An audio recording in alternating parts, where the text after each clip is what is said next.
Fort Hill, South Carolina, is a kingdom built on cotton, its fields stitched into the earth like a living quilt of white and green in the spring, while in the autumn, whole acres become a storm of bent backs and iron hooks. The house itself is a temple of oak and ambition, its rooms ruled by the ticking of French clocks, the rustle of silk, and the unmistakable smell of waxed walnut and lamp oil, as though civilization could be distilled into scent.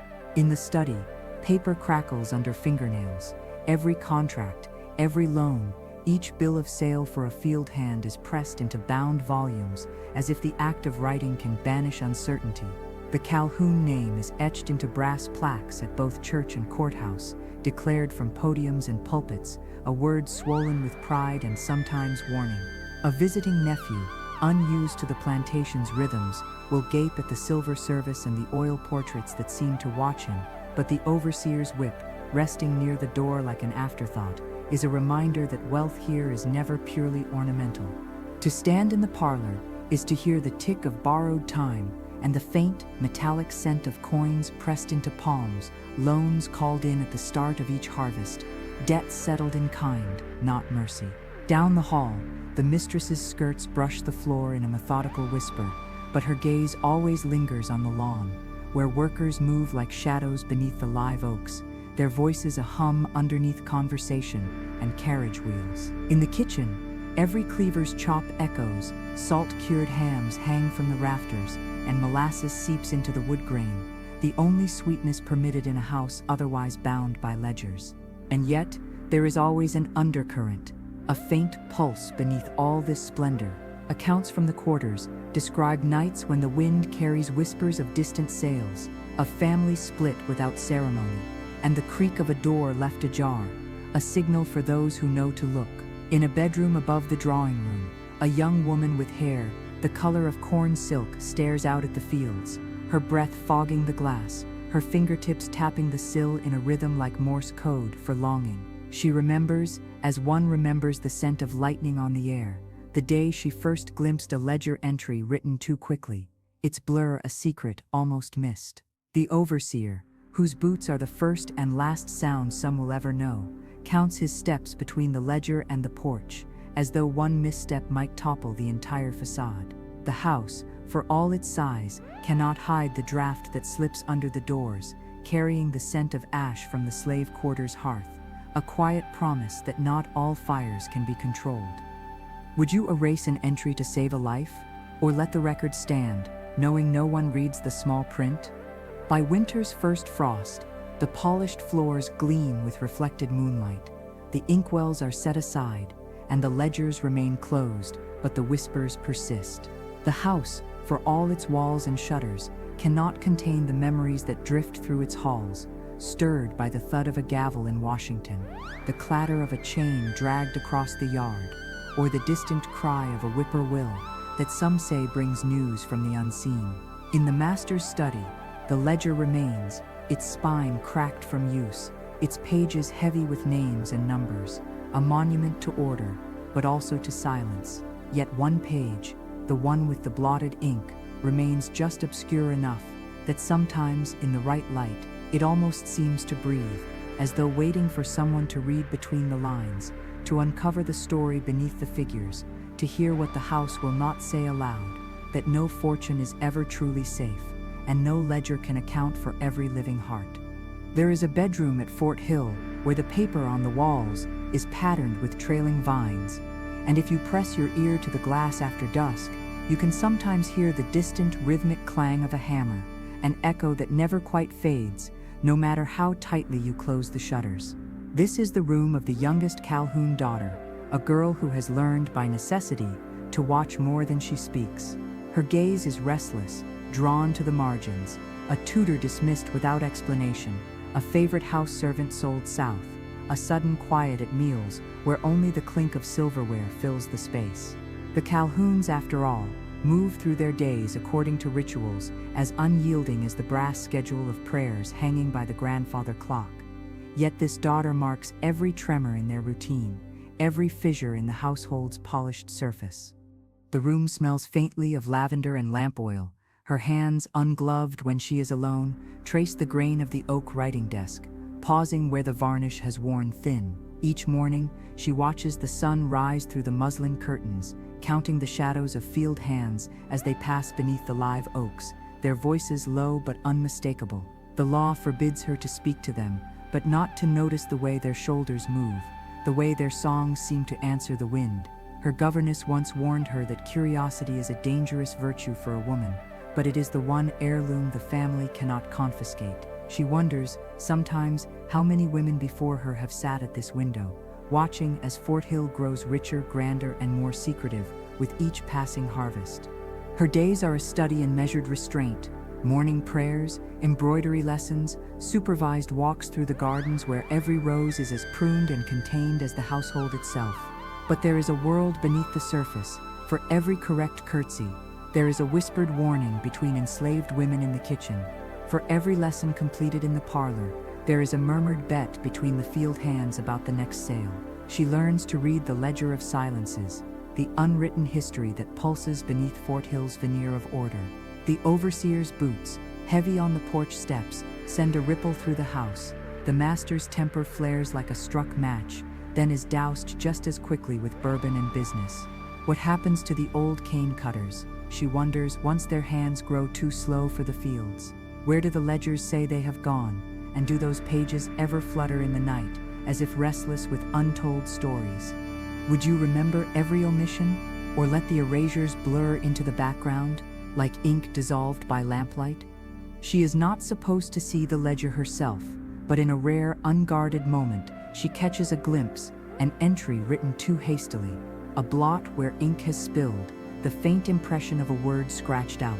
The overseer, sensing her presence, slams the book shut, but not before she understands the Calhoun fortune is built as much on absence as on cotton. In the parlor, her father entertains senators and judges, their laughter muffled by velvet drapes and the ticking of the French clock.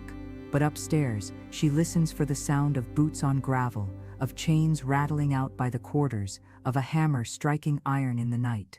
She knows, in a way her mother never will, that a household can be both a sanctuary and a cage, that every candle at Fort Hill casts both shadow and light. By nightfall, the weight of watching sits behind her eyes, heavy as the iron key to the plantation office. She dreams, sometimes, of breaking the silence, of raising her voice above the murmur of propriety and the scrape of pen on parchment. In the summer heat, she leaves her window open, letting in the scent of magnolia and the far-off smoke of the quarter's cook fires, proof that life burns even where her family does not look.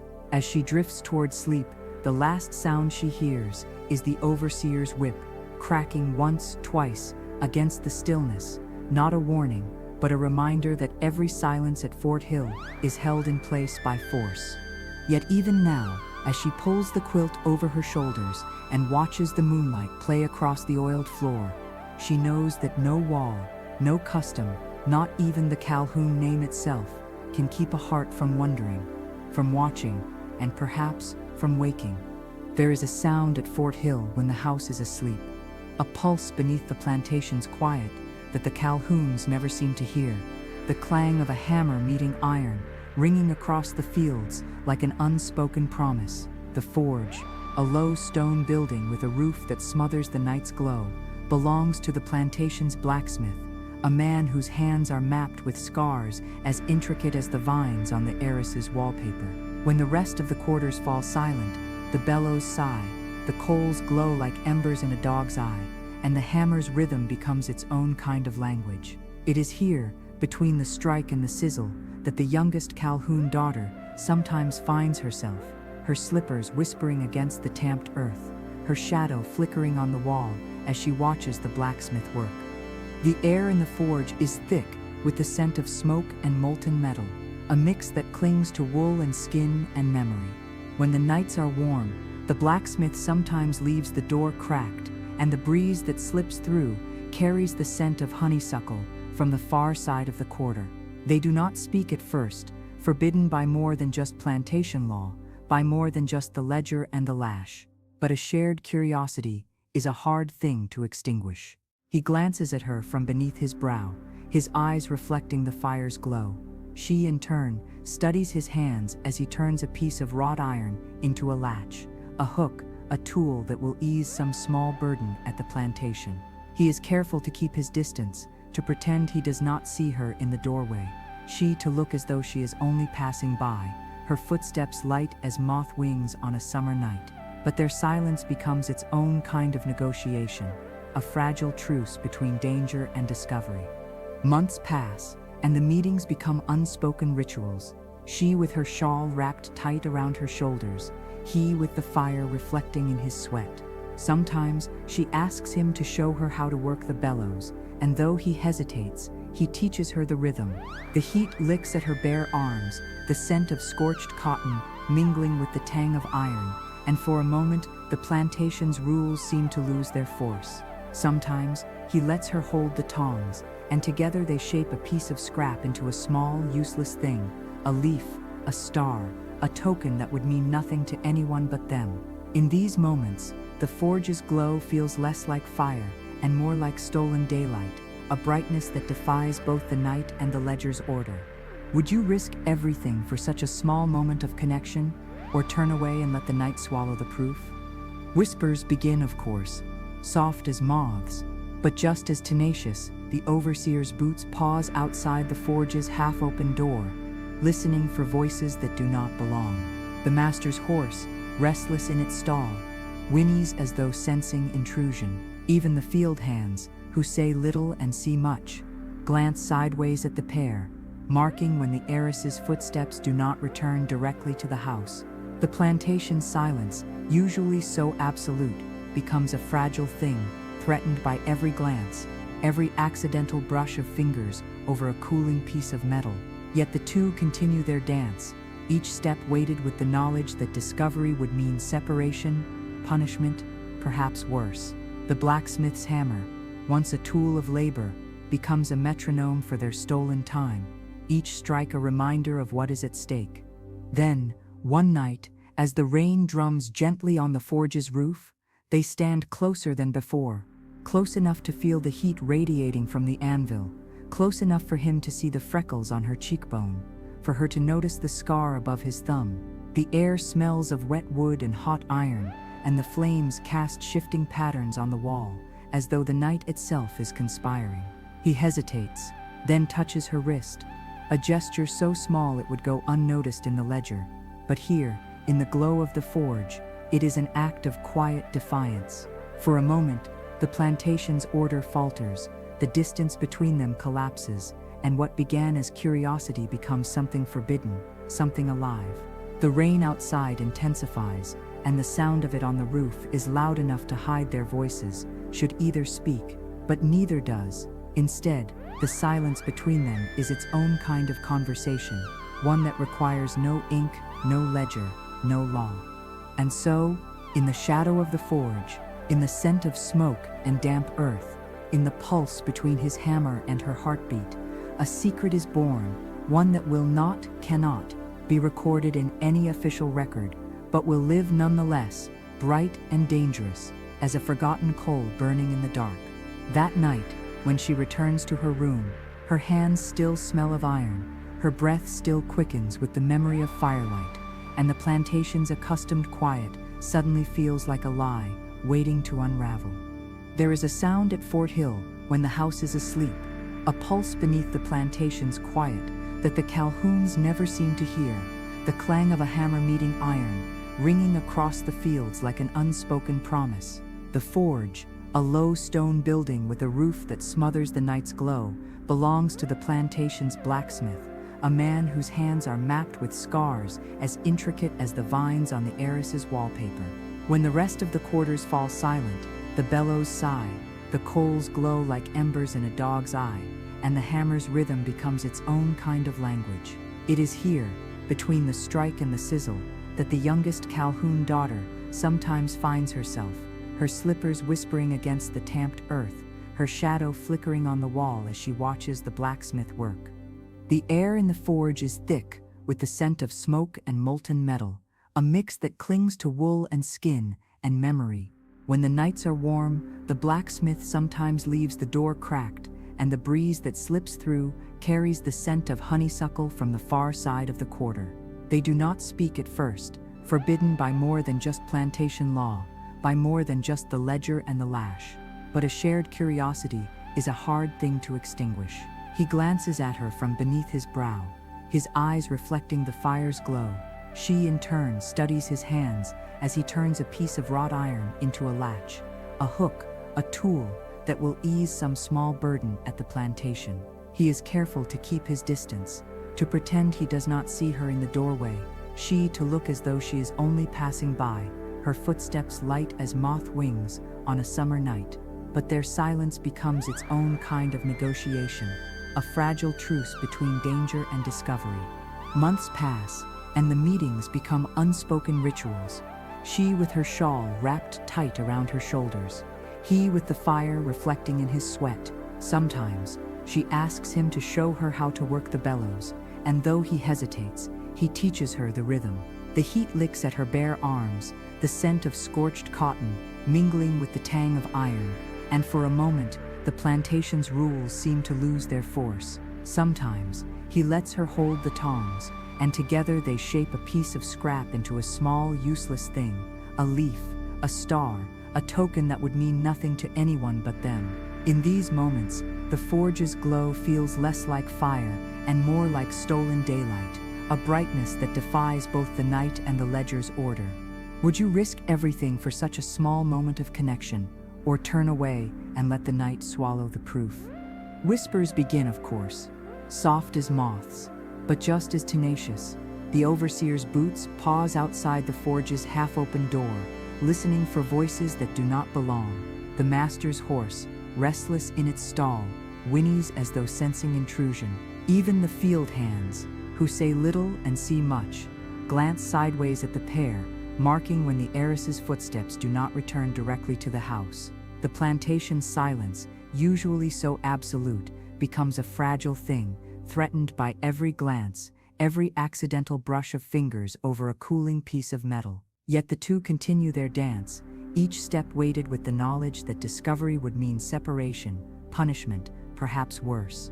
The blacksmith's hammer, once a tool of labor, becomes a metronome for their stolen time, each strike a reminder of what is at stake. Then, one night, as the rain drums gently on the forge's roof, they stand closer than before, close enough to feel the heat radiating from the anvil, close enough for him to see the freckles on her cheekbone, for her to notice the scar above his thumb. The air smells of wet wood and hot iron, and the flames cast shifting patterns on the wall, as though the night itself is conspiring. He hesitates, then touches her wrist, a gesture so small it would go unnoticed in the ledger. But here, in the glow of the forge, it is an act of quiet defiance. For a moment, the plantation's order falters, the distance between them collapses, and what began as curiosity becomes something forbidden, something alive. The rain outside intensifies, and the sound of it on the roof is loud enough to hide their voices, should either speak, but neither does.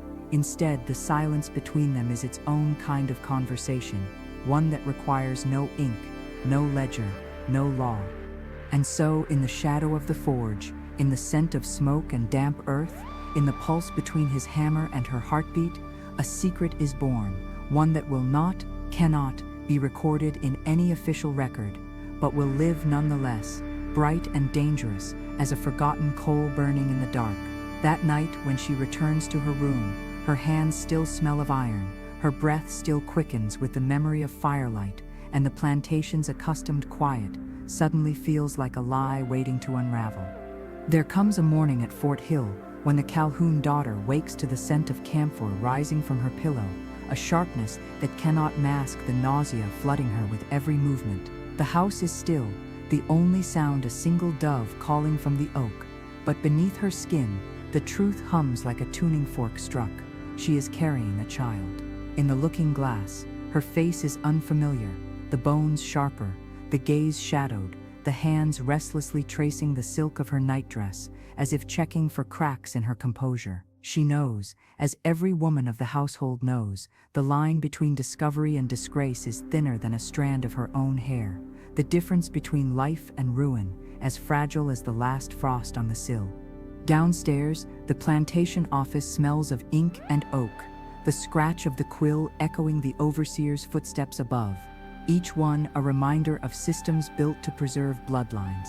Bloodlines now tangled in ways the ledger cannot parse. The law, of course, is clear.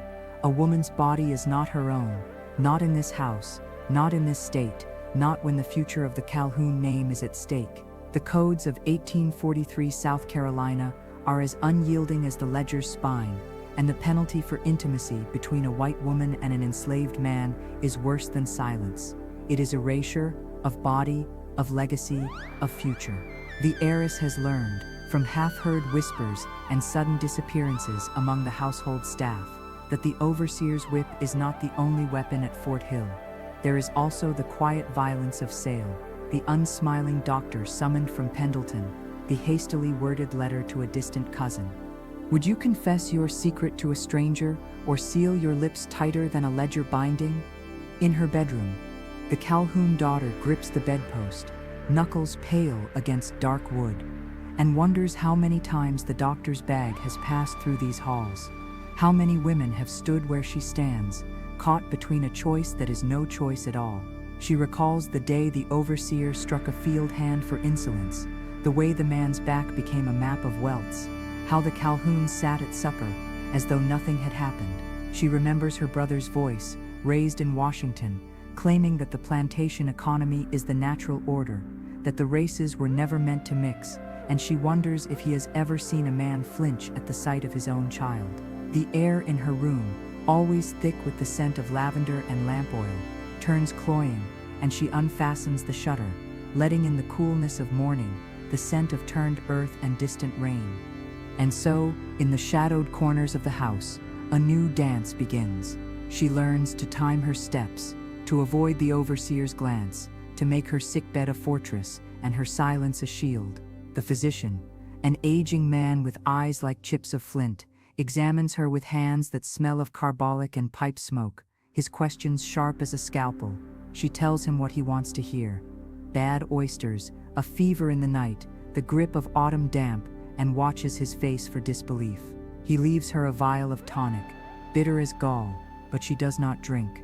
Instead, she studies her reflection in the glass, tracing the hollows beneath her eyes, feeling the weight of her father's expectations pressing on her lungs.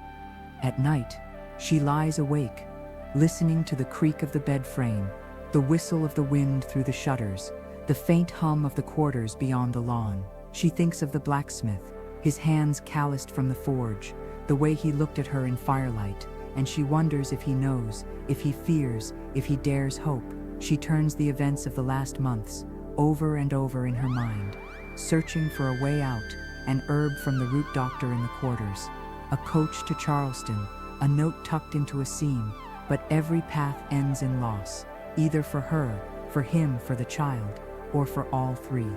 And so, the days stretch, each one longer than the last, the house's walls pressing closer, the clock in the hall ticking like a judge's gavel. The heiress moves through her routine, stitching embroidery, sitting quietly at dinner, nodding when spoken to, but inside, she is counting, days, weeks, the slow, relentless march toward revelation. The only safe place is her mind, and there, she watches, she waits, she plans, she becomes a scholar of absence, a master of illusion, a woman who knows better than anyone what it means to carry a secret that could burn the house down. And yet, despite her vigilance, despite her silence, there is no hiding the truth from the ledger, from the overseer's watchful eye, or from the law, which sees all, records all, and forgives nothing. The future is coming, as certain as winter, and she stands in her bedroom, hands pressed to her belly, breathing in the scent of camphor, lavender, and fear, wondering who she will become when morning comes, mother, criminal, exile, or ghost. The summer nights at Fort Hill hum with secrets, but the cotton field's heat cannot mute the undercurrent of murmured voices that swirl through the quarters. The cabins, their stone walls still clinging to midday's warmth, are hives of quiet conversation after the overseer's whistle fades. An old woman named Daphne is the first to notice the child's eyes, too light, too quick, shaped like the Calhoun daughters, but framed by lashes dark as the fire's coals. She gathers the children close, her tattered shawl smelling of time and sweat, and whispers a rhyme about birds that fly by moonlight and babies that outgrow their cradles overnight. The other women nod, their voices low as the wind in the cane, their hands never idle, shelling butter beans, stitching rags into quilts, rubbing salve into field burns. They know more than they admit, these women whose days are hemmed in by the overseer's watch, whose nights are their own, however briefly. A young girl named Izzy, all angles and elbows, reports that she has seen the Calhoun heiress cross the garden at dusk, her bare feet silent on the damp grass, her shawl drawn tight as a drumhead. The overseer, she says, walks closer to the house now, his boots polished, his voice sharp as a quill. The women speak among themselves behind cupped hands, in tones that blend warning and wonder, for they have seen white women in this house go pale with child before their bridal veils were made. But a child with skin the color of molasses beneath a summer sun, that is a fact as dangerous as a burning torch. The blacksmith's forge burns late into the night, the rhythmic clang of his hammer, a message the women understand, their ears more attuned than the master's, their memories longer than the plantation's wall. The air between the cabins carries the scent of the fire, the tang of iron, and the far-off sweetness of honeysuckle, a scent that seems to taunt the household with its promise of tangled vines and unchecked growth. Would you keep silent for your own safety? Or would you risk a whisper, even if it meant someone else's pain? A boy named Ned, his feet as tough as leather, claims he saw the overseer in the barn, talking to a stranger who had ridden up from Pendleton, a well-suited man with a book in hand and a scent of pipe smoke clinging to his frock coat. Ned, whose ears are sharp enough to find a dropped pin in the field, tells the women the stranger asked for inventory, names, ages, descriptions. Ned mimics the overseer's laughter, too loud for comfort, and the women grow quiet, their breath shallow. In another cabin, an old man named Sawney, his back bent from years of work, carves a tiny wooden bird and hands it to the youngest child, a toy that could never be traced, a comfort no one else would ever know. Meanwhile, the cook, her hands red from cutting peppers, hums a song about sweet Moses and Pharaoh's daughter, a song that has crossed the rivers and outlasted the papers, the ledgers, the laws. The women know where to hide a baby's cry, whose herbs will slow a birth, whose prayers will protect a child from sale. They have lived the truth, the house will never admit. Families are built not just by blood, but by hiding, by silence, by the slow accumulation of glances and nods and stories carried in the night air. Their voices are their archive, and in them, the child's future is already taking shape. But their wisdom is shadowed by fear. The overseer's boots, the tightening of the law, the sudden absence of faces that once turned toward them from the field at midday. The quarters are never truly safe, just safe enough for a time. On the back of a lard bucket, one of the women scratches 2 lines, names that could belong to anyone or no one. The bucket is stored behind the cook stove, where the air is thick with the scent of grease and charred wood. Its surface is faded, its contents unreadable to those who cannot hear the whispers. It will be found decades later, after the house is empty and the ledgers are dust. The blacksmith's wife, whose braids smell faintly of lavender stolen from the garden, presses a tiny iron ring into her own child's palm and tells her, "Never tell a soul," a lesson that is a gift and a curse, a secret that could warm or burn. The quarters seem to hold their breath in these weeks, every voice a little softer, every footstep a little lighter, every fire banked just a little sooner. The women's stories grow sharper, their warnings more pointed, their hands reaching for the children more often. The overseer begins to sleep near the locked grain shed, his rifle propped within reach, his presence a reminder that nothing is truly hidden, that the ledger's silence is always provisional. The air in the quarters is thick with the scent of drying tobacco and the sweat of too many bodies, and the women's whispered words carry farther than they ever have before. As the moon rises, the wind pulls at the edges of the cloth hung to air on a line, and the quarters are awash in shifting shadows. The women watch the house, its windows glowing yellow in the dark, and wonder how much longer the quiet can last. The blacksmith's voice, when he comes home late, is lower than ever, the fire in his eyes banked. His wife, picking peppercorns from his pockets, finds a smooth, unmarked stone. The quarters hold their secrets, like the river holds the drowned, deep, unseen, and powerful. The overseer's horse paws the ground, the crickets call, and the night folds over Fort Hill like a quilt, patchwork, never seamless, hiding what is underneath.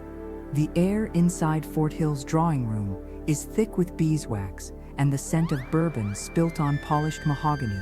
The Calhoun patriarch sits by the window, his fingers drumming against the glass, counting the hours until his lawyer arrives from Pendleton. The evening's argument, carried in shouts muffled by wood and drapery, hangs over the house like gun smoke after a duel. The Calhoun daughter, no longer called youngest, now called sister, sits in a chair by the hearth, her hands wrapped in her shawl, the rough weave chafing her knuckles. Her breath is steady only because she has willed it so. The evening's revelations have ruptured the family's careful balance, the ledgers and ledger's order suddenly insufficient to contain a truth so physical, so plain, it cannot be erased by ink or prayer. Accounts suggest the master summoned the physician for a second time, demanded answers. Ledger entries mark the day as a gap in the household routine, days on which no cotton is weighed, no correspondence sent, no guests received. The law, ever swift in South Carolina, had whispered back to him the only answer he required. Would you look your child in the eye before denying her, or avert your gaze and allow the law to do its work? In the kitchen, the overseer slices bread with a sharpened blade. His shirt is damp and smells faintly of horse, a reminder of the ride he took at dawn to summon the master's lawyer. The house is quiet, but for the creak of a floorboard, the distant cry of the child, now separated from his mother, carried through the still air like a bell's echo. Servants move with care, the sound of their feet muffled by the day's gravity, the scent of herbs and lye soap rising from their work. Their faces are unreadable, their eyes cast down, their knowledge of what is unfolding unspoken but present. The Calhoun daughter's gown, usually fine muslin, is today homespun, a dress she once wore to the kitchens, now made her prison. Her arms are bare beneath her shawl, marked with impressions of fingernails, a pattern left by her own hands as she gripped her arms, willing herself to remain still. The master's wife, once chatelaine of the household, now stands apart, her hands clasped, as if in prayer, her lips moving soundlessly. The last time she spoke to her daughter, her voice carried the scent of camphor and by morning, the household's rituals are fractured. The ledgers are collected, reviewed, their pages shuffled in search of patterns, gaps, omissions. The family's lawyer arrives in a carriage that smells of leather and river mud, his boots loud in the hall, his satchel bulges with papers, his face unreadable beneath the brim of his hat. The overseer's gun, previously leaning against the wall, is now within reach. In the quarters, the air is thick with smoke and dread, the children kept inside, the women stirring pots that do not smell of food, but of something herbal, bitter, meant to calm nerves and quiet tongues.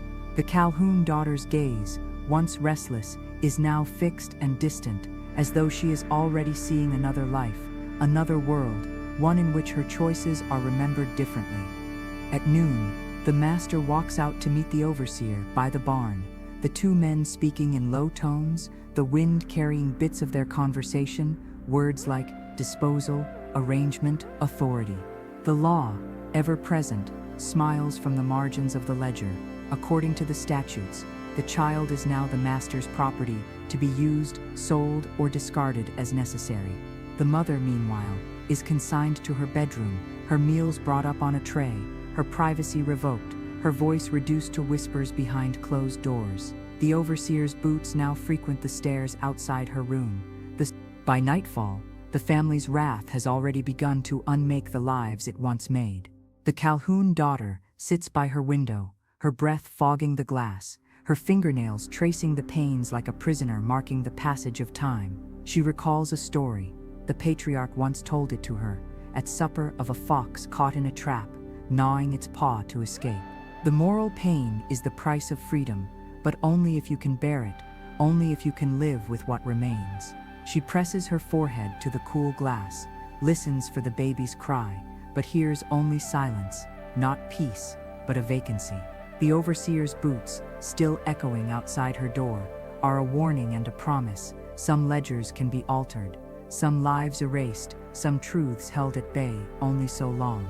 Beyond her room, the plantation's land stretches out under the moonlight, its fields empty, its quarters quiet, its future as uncertain as the wind through the oaks.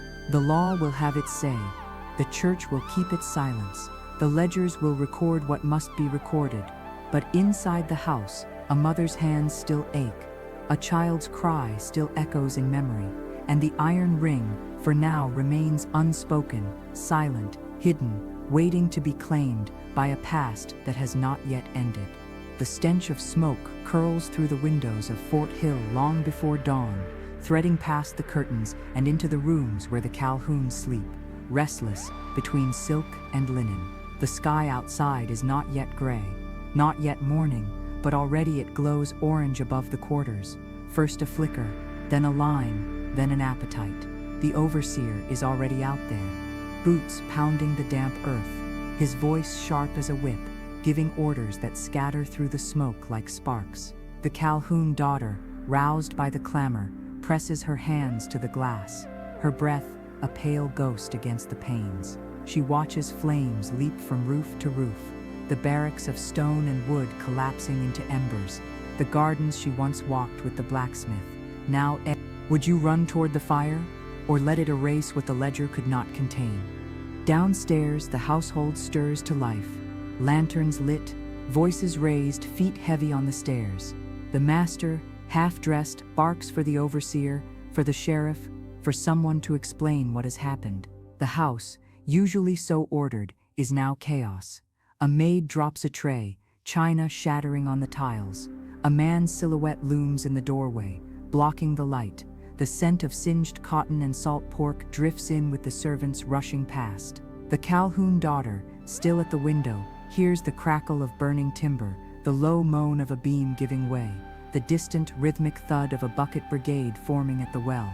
But she also hears another sound, a keening, low and constant, that weaves through the noise, a thread of grief so relentless it seems to pull the night tighter around her. She thinks of the women in the quarters, Daphne, with her rhymes and herbs, Issy, all elbows and eyes, the cook who hummed hymns while she worked. She thinks too of the blacksmith. Where is he now that his forge is hungry? And the child, whose existence was a secret the house could not bear. The overseer's return is sudden, his boots scraping mud across the hall, his shirt damp with sweat and river water. He mutters to the master, words too low to catch, but she hears arson and accident and cannot say, phrases that scatter like embers, igniting new fears. The master's face darkens.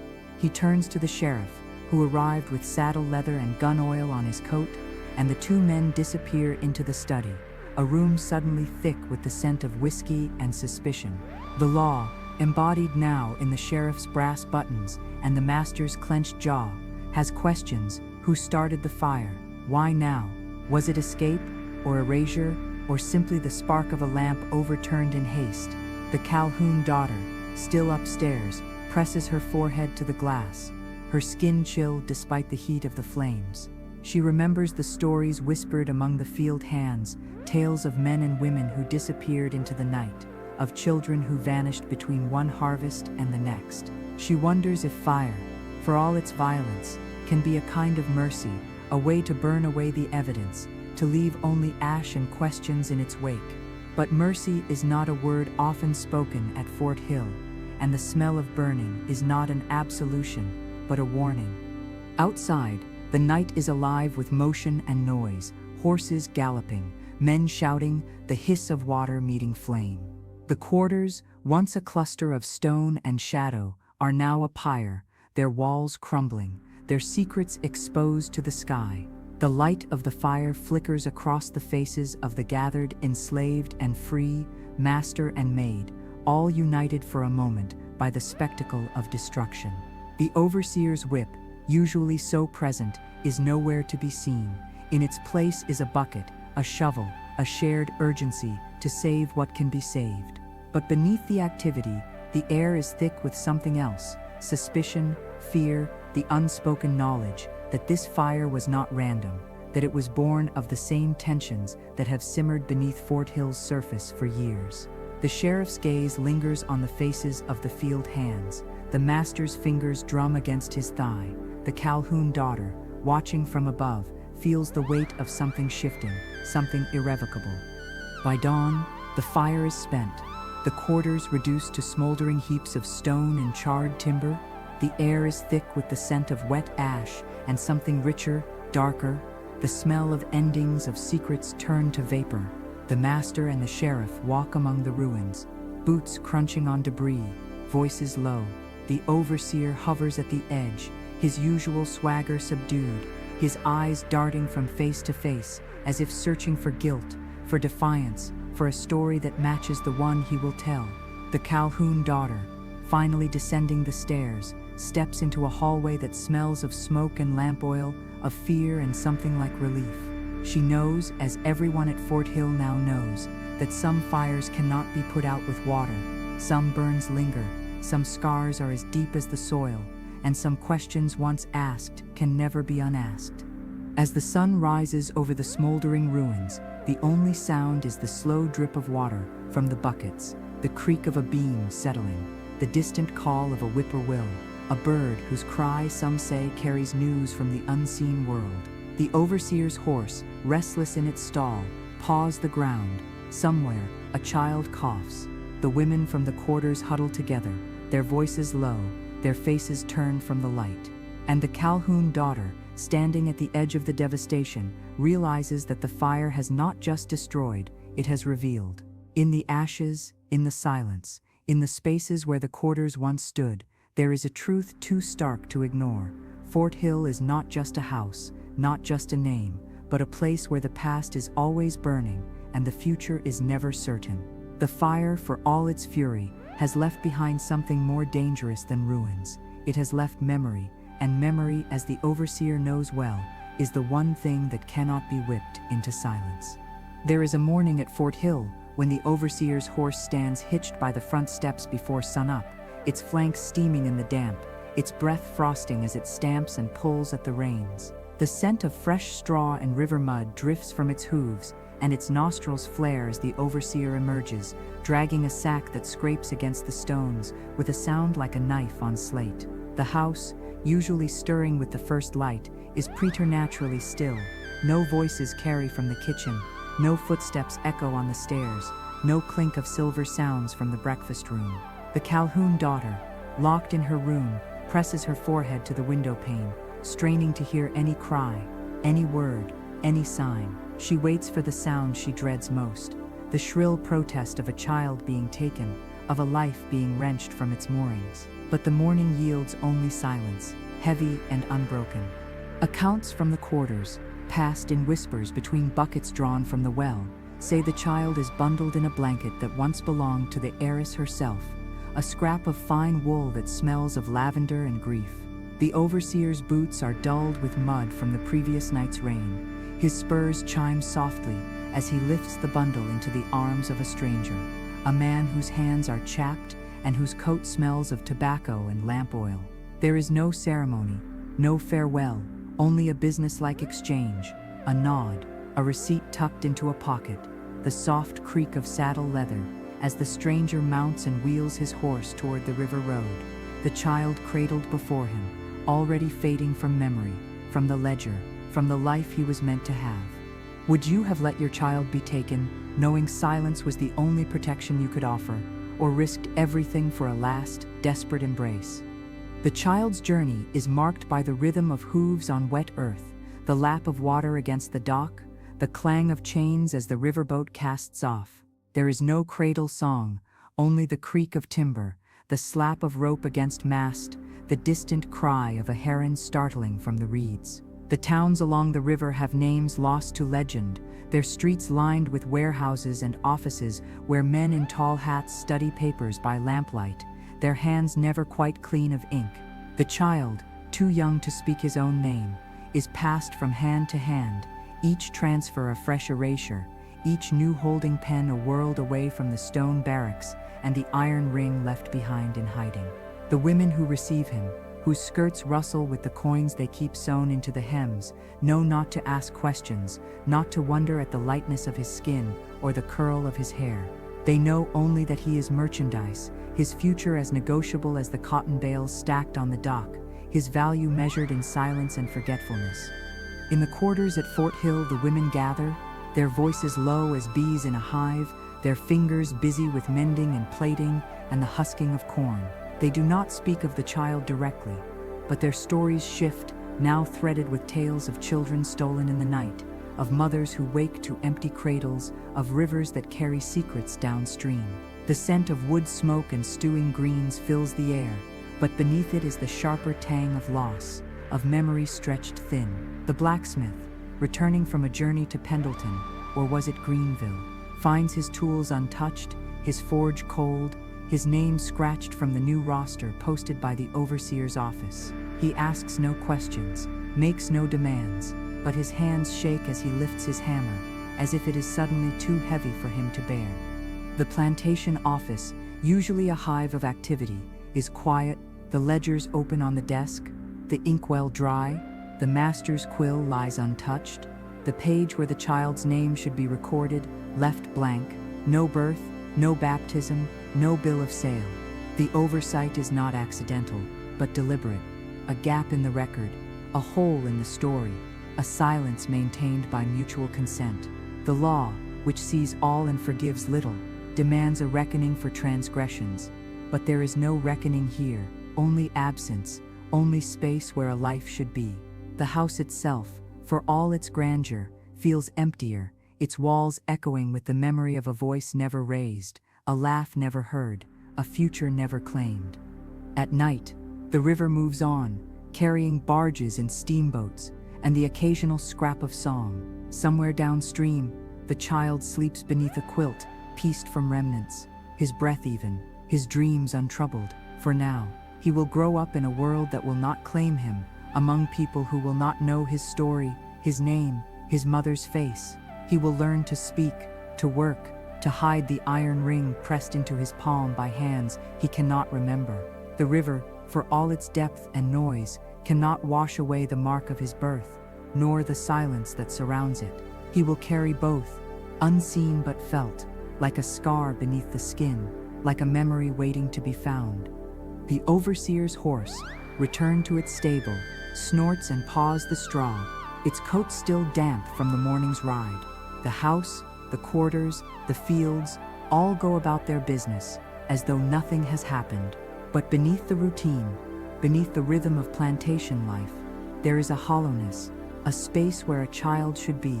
The Calhoun daughter, staring out at the river road, feels the emptiness like a wound, like a silence that will never heal.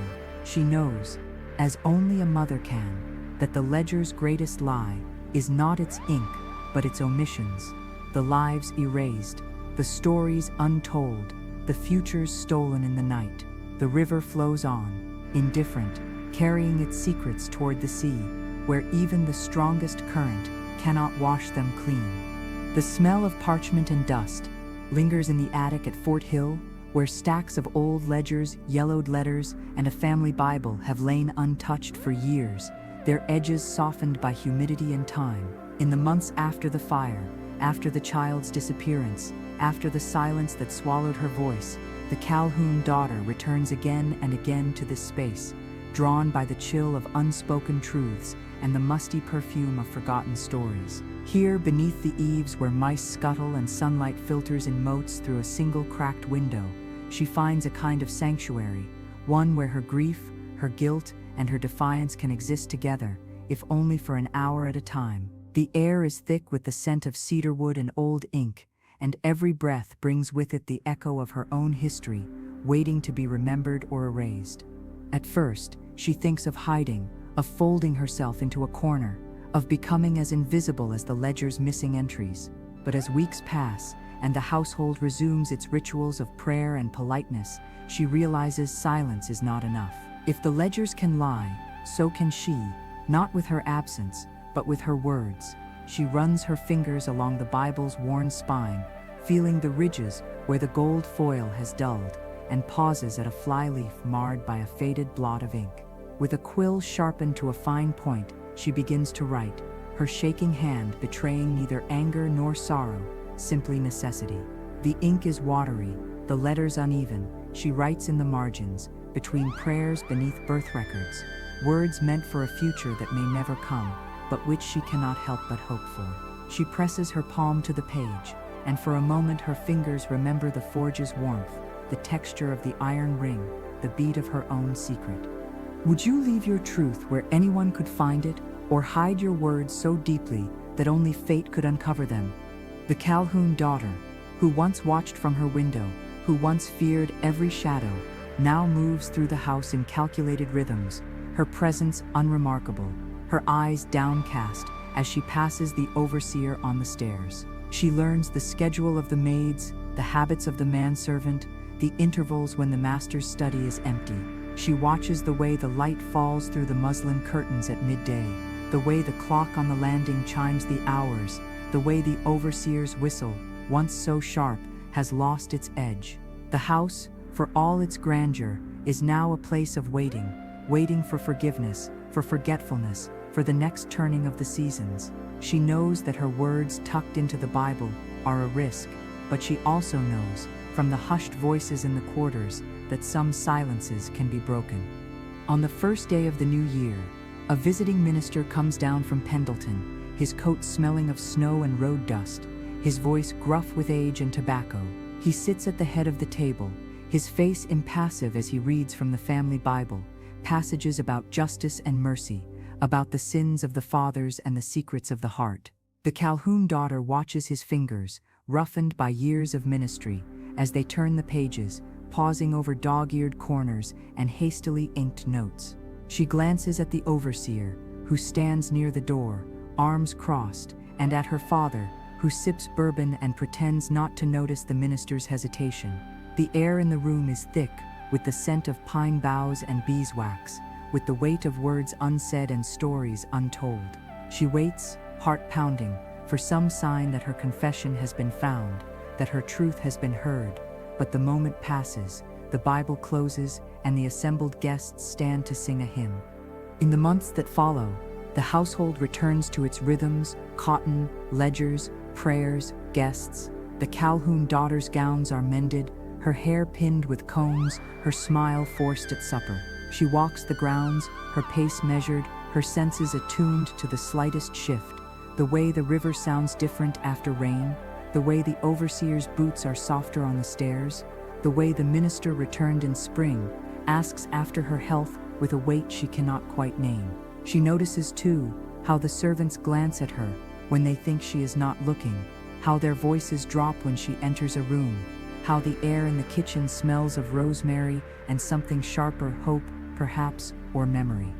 Years later, when the house passes out of her hands, the Bible will be found, its margins filled with words that tell a story the ledgers could never contain. The ink will have faded, but the truth will remain, waiting for someone to see it, to read it, to hear the voice of a woman who, for all her privilege and peril, found the courage to mark her own place in the world. The winter winds will whistle through the shutters, the scent of dust and old paper will rise from the pages, and the Bible's edges, once smooth, will be worn at the corners, as if someone, in secret, has turned the pages many times, searching for what was lost, for what was hidden, for the fragile line between justice and mercy. There is a November, years after the fire and the disappearances and the Bible's silent testimony, when Fort Hill lies mostly empty, its fields fallow, its ledgers yellowing in drawers, its stories scattering like dandelion seeds on the wind.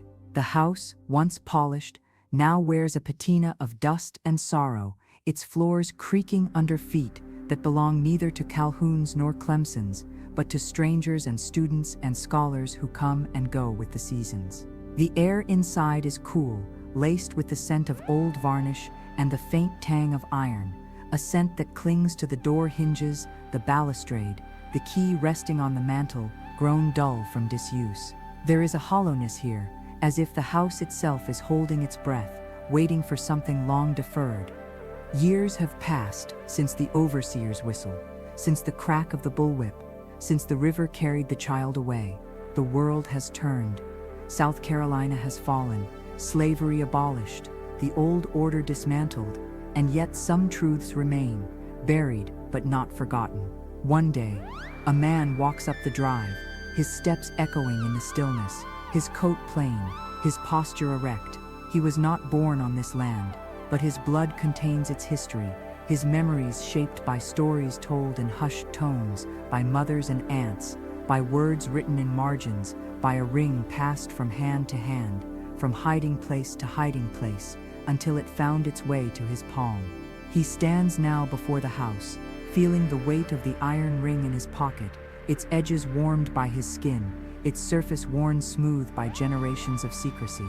Would you cross the threshold of a house, built on pain, or let your ancestors' silence be their only monument? Inside, the curator, a woman with glasses perched on her nose and a clipboard clutched to her chest, lifts the ring from its felt-lined tray, her gloved hand careful, respectful. She speaks of provenance, of missing stories, of families scattered by sale and war and time. The visitor listens, but his mind is on the fields, the river, the hidden corners of the house where his forebears lived, loved, and lost. He breathes in the scent of old wood and beeswax, the faint tang of iron, the lingering perfume of lavender that clings improbably to the corners of the oldest rooms. He stands at the window where, decades before, a young woman watched the world change and waited for a reckoning that never came, not for her, not in her lifetime. The curator's words drift, then fade. The past is here, in the silence between sentences, in the ring cradled in cotton, in the ledger whose pages still bear the faintest trace of ink where a name should have been written. Outside, the wind stirs the remnants of the gardens, the crumbled barracks, the empty space where once the quarters stood. The air smells of damp earth and rotting leaves.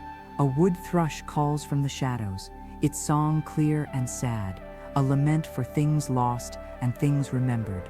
The visitor walks the grounds, his boots kicking up dust, his fingers brushing the cold stone of the foundation, the rough bark of an ancient oak, the rusted hinge of a door that hasn't opened in years.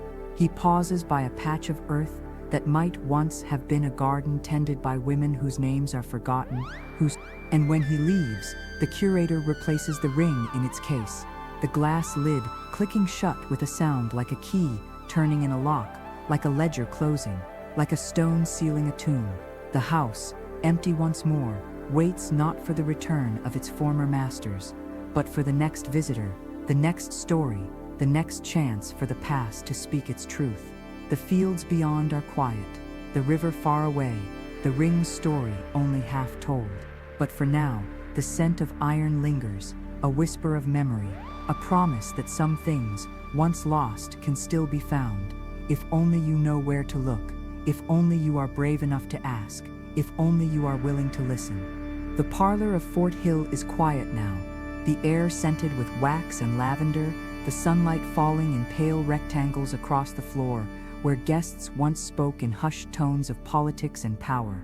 The house, nearly 2 centuries old, sits like a relic of another era, its walls lined with oil portraits, its floors worn smooth by countless feet, some that marched by law, others that moved in secret.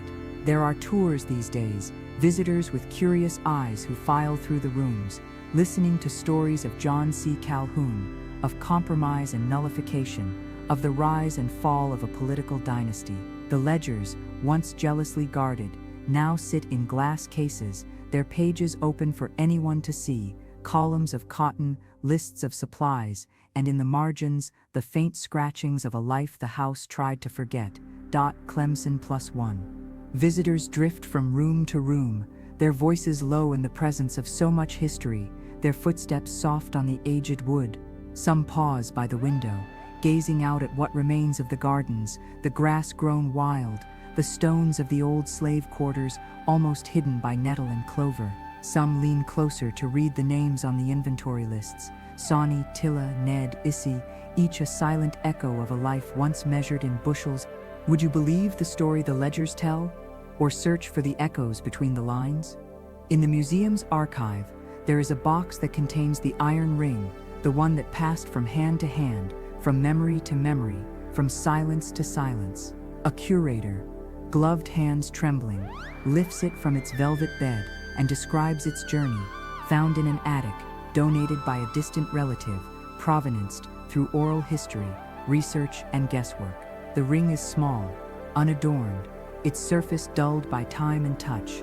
It does not gleam or impress, but in its simplicity lies its power, an artifact of resistance, of hope, of a mother's love that refused to be erased. In the next case, a visitor points out a Bible, its spine cracked, its pages dog-eared, its margins filled with delicate, desperate script, words written in secret, meant for someone who might never read them, preserved by chance and necessity. The curator does not know the author's name, but for a moment, as fingertips brush the glass, the past feels close enough to touch. Clemson. Outside, the university bustles, students crossing the quad, voices echoing, the world moving forward. The land, once devoted to cotton and control, is. There are those who say the past is best left alone, that the ledgers tell the only story worth knowing, that the ashes have grown cold. But in every quiet corner of Fort Hill, in the archives and artifacts, in the spaces between tours and lectures, there is a presence, not a ghost, but a memory, a question, a call to witness what was, to imagine what might have been, to demand what still must be. The ring, the Bible, the names on the list, each is a reminder that history is not only what is written, but what is felt, what is hidden, what is passed down from lip to lip, from heart to heart. At the end of the tour, visitors linger in the gift shop, flipping through books, studying photographs, tracing the outlines of the old plantation on maps. Some pause at the statue of John C. Calhoun, his bronze face stern, his legacy as contested as the land he once ruled. Others wander into the garden, where the scent of lavender still clings to the air, where the earth, for all its scars, still yields flowers and weeds in equal measure. And as the last visitor leaves, as the door shuts softly behind them, the house is silent again, its stories waiting for the next curious ear, the next questioning mind, the next reckoning with the truths the ledgers could not hold back forever. And so Fort Hill stands, monument and museum, relic and classroom, prison and promise, a place where the echoes of the past are never truly silenced, and where the future is still being written, one memory, one ring, one voice at a time.